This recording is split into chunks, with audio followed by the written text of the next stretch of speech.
all. Good morning. So the previous class we have discussed the array concept and parsing techniques. So array concept we have seen a primitive int array declaration and initialization, and also by checking the array length. How to check the array length? A dot length. The reference is a here. So this is int type of array we declare, and also this is the string array s, right? So how to check the length of array, and how to print this array? So how to print all these values by using for loop. So what is for loop? This is a classical for loop and normal for loop, right? Okay. This is what we completed previous class. If you are not watching my previous class, please go and watch the previous class. Now we'll go to see. So let me remove all this stuff. Okay. First let me remove all this stuff. See, I have an array here. Okay. I have an array.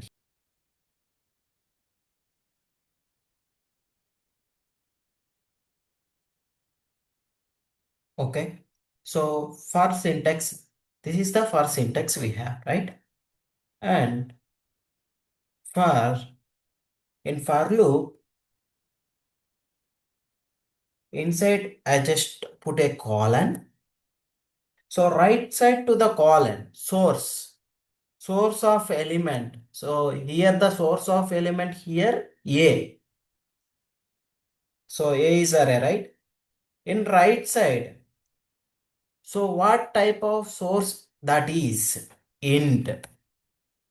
And you can take a variable, var. Okay. Or else let me take x here. So int type. So x is any variable, the source of element, colon source of element. Now print system dot out dot println ends with semicolon that x, okay, println x. Now let me save this. Okay, so here cmd. So how to compare? Java C test dot jar. Okay, so reached end of file while processing. Okay, there is a error. We'll see what is the error here. Okay, got it. So there is a curly braces missing we have. Okay, I'll be removing before there is a misunderstanding we have. So Java test. Okay, system system dot out. This as well, the syntax. So let me clear all this first. Okay, Java test. So compilation success. Now Java test. So 10, 20, 30, 60, 80, 90 is printed.